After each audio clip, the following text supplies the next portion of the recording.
ఇంకా కొన్ని రౌండ్ల ఫలితాలు రావాల్సి ఉంది కాబట్టి ప్రత్యేకించి ముఖ్యమంత్రి మమతా బెనర్జీ భవానీపూర్లో గెలుపు ఓటముల మధ్య ఊగిసలాడుతున్నారు ఇండివిజువల్గానే. ఒకసారి ముందుకి ఒకసారి వెనక్కి ఒక్కొక్క రౌండ్లో చాలా కష్టంగా ఆమె అక్కడ గెలవడం కష్టమే, అంత ఇదేం లేదు. నందిగ్రామ్లో ఆమె ప్రత్యర్థి అనధికారికంగా బీజేపీ ముఖ్యమంత్రి అభ్యర్థిగా ఉన్న సువేందు అధికారి నందిగ్రామ్లో ముందంజలో ఉన్నారు. ఆల్మోస్ట్ గెలిచినట్టుగానే ఫలితాలు వస్తున్నాయి. ఇక మొత్తంగా బెంగాల్లో బీజేపీదే హవా. మ్యాజిక్ ఫిగర్ను కూడా దాటేసి 157 దగ్గర నడుస్తోంది. ఇక తమిళనాడుకు వస్తే మనం తమిళనాడులో పిక్చర్ కొంచెం సస్పెన్స్లో ఉంది.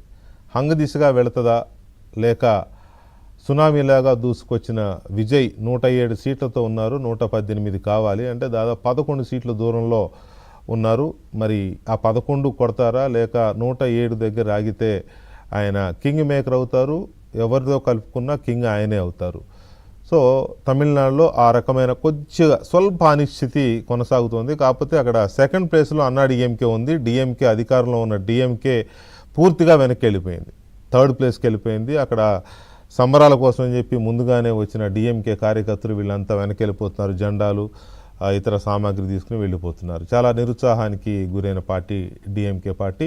స్టాలిన్ కూడా ఓడిపోతున్న పరిస్థితి. వ్యక్తిగతంగా ఆయన కుమారుడు హీరో ఉదయనిధి స్టాలిన్ కూడా ఓడిపోతున్న పరిస్థితి. అన్నిటికంటే అన్యాయం ఏంటంటే ఆయనతో పాటు 31 మంది మంత్రులు ఓడిపోతున్నారు అని అంటే ఎంత దారుణమైన ఓటమిని డిఎంకే చూస్తోంది అనేది చూడొచ్చు మనం. అయితే తమిళనాడుకి అలవాటే, తమిళనాడుకి ఇలాంటి ఫలితాలు అలవాటే.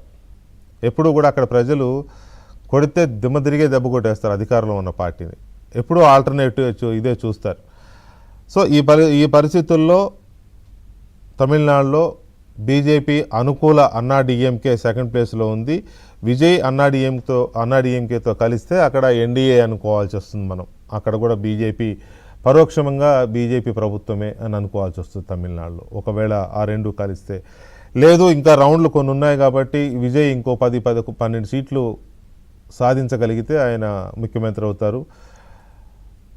టీవీకే అధికారంలోకి వస్తుంది. ఇది ఊహించని పరిణామం.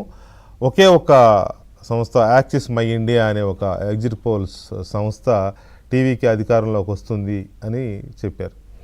సో ఇది తమిళనాడుకు సంబంధించి. ఇక మిగతా 3 రాష్ట్రాల్లోనూ ఫలితాలు ముందుగా అనుకున్నట్టుగానే చాలా క్లియర్గా ఉన్నాయి. కేరళలో లెఫ్ట్ కూటమి ఎల్డీఎఫ్ను కొట్టి యూడీఎఫ్ కాంగ్రెస్ కూటమి అధికారంలోకి వస్తుంది.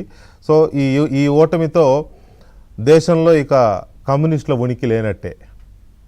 ఏదన్నా అక్కడక్కడ 2 ఎమ్మెల్యేలు ఆ రాష్ట్రంలో లేదా కేరళలో ఇప్పుడు ఒక 42 మంది ఎమ్మెల్యేలు గెలుస్తున్నారు కాబట్టి అది తప్ప లెఫ్ట్కి ఇక ఉనికి లేదు.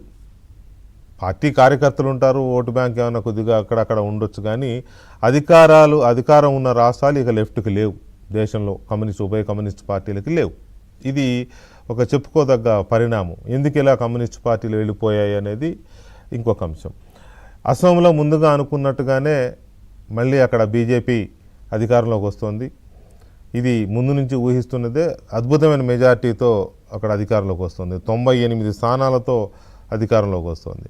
అలాగే పుదుచ్చేరిలో కూడా మళ్ళీ రంగస్వామి ముఖ్యమంత్రి అవుతున్నారు 3వసారి. ఆయన ఎన్డీఏతో కలిసి ఆయన అధికారంలోకి వస్తున్నారు. సో ఓవరాల్గా ఇది ఎట్ ఏ గ్లాన్స్ రిపోర్ట్. ఒకసారి మనం బెంగాల్కి సంబంధించి ఎలాంటి చర్చ నడుస్తోంది, బీజేపీలో ఎలాంటి చర్చ ఉంది, టీఎంసీలో ఎలాంటి చర్చ ఉంది, అలాగే తమిళనాడులో ముఖ్యమంత్రిగా అవుతారా విజయ్ ముఖ్యంగా. ఎందుకంటే ఇది ఒక సునామీ లాంటి అప్రతిహతంగా సాగిపోతున్నాడు విజయ్ కాబట్టి అక్కడ ఎలా ఉంది, విజయ్ ముఖ్యమంత్రి అవుతారా, ఎలాంటి రాజకీయ పరిణామాలు చోటు చేసుకుంటున్నాయి. యాక్సిస్ మై ఇండియా సంస్థ తన ఎగ్జిట్ పోల్ ఫలితాన్ని ఆ రోజు ఇవ్వగానే అన్నా డిఎంకేతో పాటు మరికొన్ని పార్టీలు ముందుగానే విజయ్తో సంప్రదింపులు మొదలెట్టాయి. ఆ రోజు నుంచి ఏమో ఎట్లా వస్తుందో అని ముందుగానే మీకు గనక అవసరమైతే మేము చేతులు కలుపుతాం, మాకు అవసరమైతే మీరు చేతులు కలపండి అంటూ ముందు రోజు నుంచి వాళ్ళు ఇది కలిపారు. సో ఈ అంశాల మీద మనతో చెన్నై నుంచి మా కరెస్పాండెంట్ సిరి అప్డేట్ ఇస్తారు. అలాగే బెంగాల్కు సంబంధించి ఇంకా ఇతర వీటికి సంబంధించి ఢిల్లీ నుంచి మా బ్యూరో చీఫ్ కృష్ణ అప్డేట్ ఇస్తారు. ముందుగా సిరితో